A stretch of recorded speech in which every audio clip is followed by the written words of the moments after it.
Oi, gente, Pai do Senhor Jesus. Vou tentar dar um pequeno testemunho para vocês me conhecerem um pouquinho. Nas minhas redes sociais, no Insta e no Threads, eu uso 2 versículos que eu vou ler para vocês e eu vou explicar melhor. 2 Coríntios 4, 7, 10. Este tesouro o trazemos em vasos de barro para que transpareça que este incomparável poder vem de Deus e não de nós. Somos atribulados por todos os lados, mas não esmagados, postos em grandes dificuldades, mas não vencidos, perseguidos, mas não desamparados, prostrados por terra, mas não destruídos. Trazemos sempre por toda parte em nosso corpo a agonia de Jesus, para que a vida de Jesus se manifeste também em nosso corpo. E o outro versículo também é Coríntios 12, 10. 2 Coríntios 12, 10.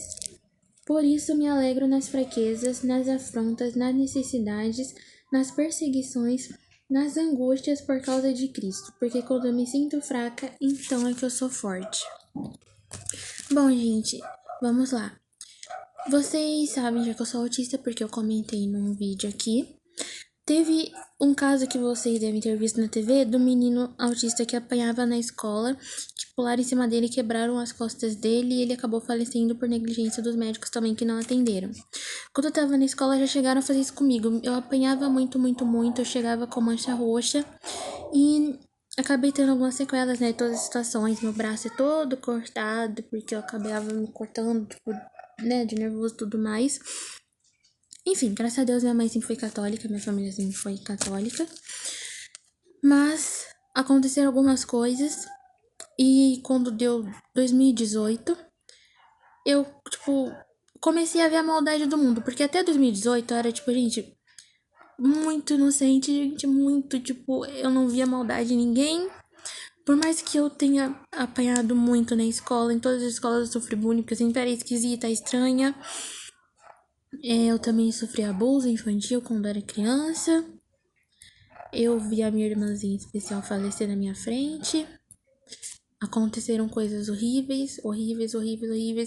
A gente passou por extrema pobreza, por coisas muito pesadas. Eu lembro que quando eu tinha 4 anos eu tive um sonho de que realmente eu ia sofrer bullying. Da maioria das coisas que aconteceram, foi tipo um sonho profético. Vocês não precisam acreditar em mim, não tô nem aí se vocês não acreditam ou não. Mas se acreditar eu fico feliz. Teve uma missa da libertação que eu fui, quando eu tava na adolescência, que profetizaram pra mim que quando eu estivesse na fase adulta, tudo ia passar e as coisas iriam melhorar. Só que teve um tempo, gente, que quando bateu 2019, antes da pandemia, né? Nessa pandemia, eu comecei a sentir assim que Deus não me amava mais, sabe? Sabe quando você sente que você vai pro inferno?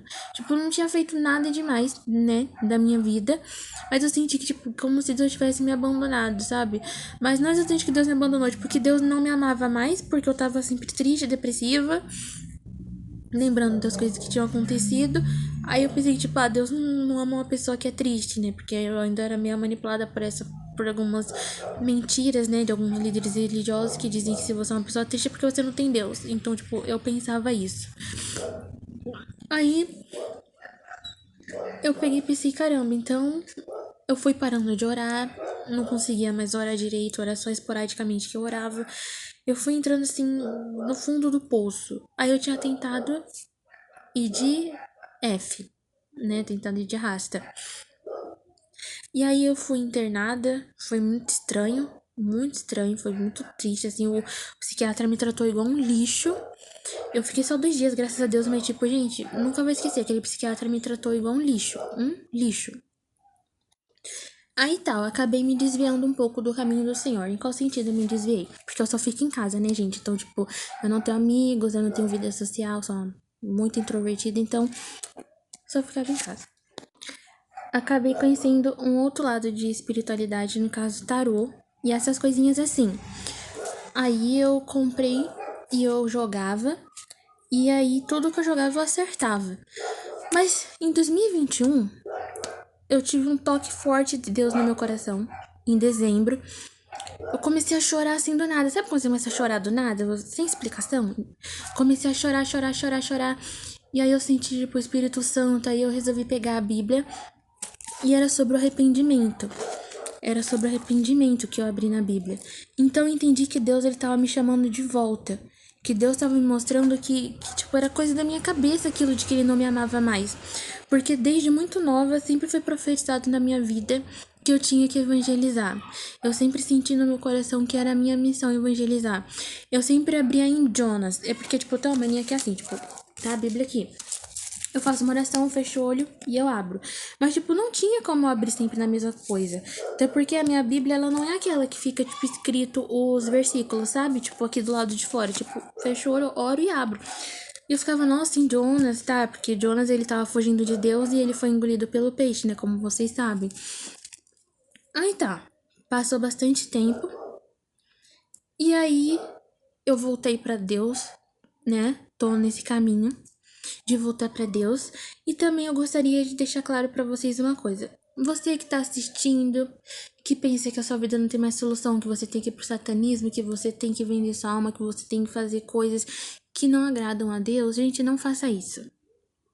Não faça isso, porque houve um tempo que eu também pensei que a minha vida nunca mais ia melhorar. Meu irmão, inclusive, ele faleceu com caquexia. Ele tava muito magrinho, ele ficou muito doentinho porque a gente já passou por extrema pobreza, a gente passou por tudo isso. A gente, inclusive, teve que depender de uma vizinha que roubou a nossa cachorra e ainda riu da nossa cara e falou que a gente podia chamar a polícia porque não ia dar em nada porque a gente era pobre. Pra vocês verem como é horrível, você tem que depender de uma pessoa assim.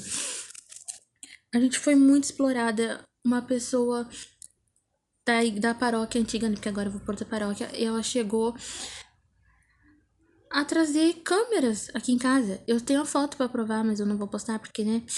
Chegaram com a equipe de reportagem e a gente nunca soube pra onde que mandaram essa reportagem.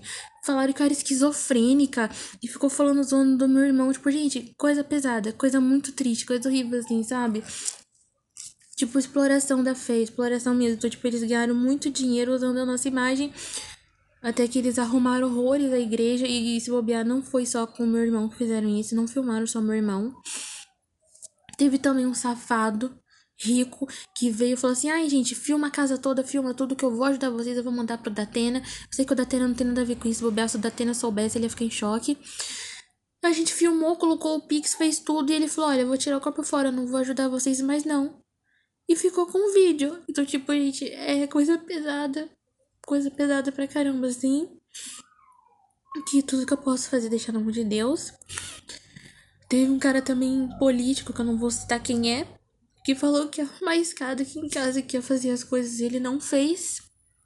Não fez. Era tudo mentira também. Então, tipo, foi muita mentira, gente. Muita maldade, muita coisa assim horrível. Mas eu sei que Deus não tem culpa disso, porque Deus, ele foi sensacional, ele foi maravilhoso, ele colocou outras pessoas boas no meu caminho. E o que eu gostaria de dizer, quando meu irmão tava vivo, minha irmã tava viva, eu coloquei no meu coração que eu queria ajudar eles, curar eles e tudo mais, só que não foi possível, não tava no plano de Deus isso. Mas eu me proponho a conseguir ajudar outras pessoas, espero que através das minhas palavras, das orações eu consiga ajudar alguém. E que se Deus quiser, quando a minha situação de vida melhorar 100%, porque tipo, por enquanto tá 50%. Tá bom. Não tô com luxo nem nada disso, mas tá bom. Tenho um namorado maravilhoso que me ajuda também, sensacional. Pessoas boas que Deus colocou no caminho de mim e da minha mamãe. Que minha mãe também não pode trabalhar porque ela tem diabetes, ela tem úlcera, uma úlcera enorme na perna. Eu tenho epilepsia, eu tenho depressão severa, eu tenho autismo, eu sinto dores o tempo todo. Eu tenho crise de pânico de vez em quando.